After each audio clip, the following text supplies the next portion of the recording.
پتہ انسان جب پیدا ہوتا ہے نا خالی ہاتھ پیدا ہوتا ہے.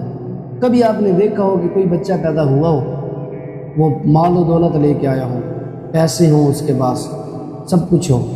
نہیں، کبھی بھی نہیں. جب بھی کوئی انسان پیدا ہوتا ہے تو خالی ہاتھ پیدا ہوتا ہے. اب اس دنیا کے اندر وہ محنت کرتا ہے، مشقت کرتا ہے، مال و دولت اکٹھی کرتا ہے، بنگلے بناتا ہے، گاڑیاں ہوتی ہیں اس کے پاس، نوکر ہوتے ہیں، سب کچھ ہوتا ہے.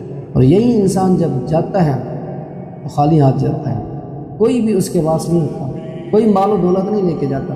جو اس دنیا کے اندر اکٹھا کرتا ہے وہ سب کچھ ادھر چھوڑ کر جاتا ہے. اگر لے کے جانا ہوتا نا تو وقت کا جو سکندر اعظم تھا نا، لیکن اس نے بھی آخری وقت میں یہ کہا اپنے غلاموں کو جو اس کے وزیر تھے، جو اس کے مشیر تھے، کہ جب میں مروں تو میرے جنازے سے ہاتھ جو ہے وہ باہر نکال کر رکھنا. اس کے بھی دونوں ہاتھ خالی تھے.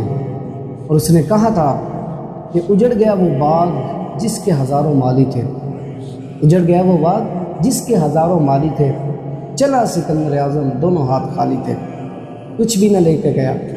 آپ اور میں، ہم بھی کچھ نہیں لے کر جائیں گے. اس مال و دولت کے اندر رہ کر ہمیں اپنے رب کو راضی کرنا ہے، اللہ تعالیٰ کو ناراض نہیں کرنا.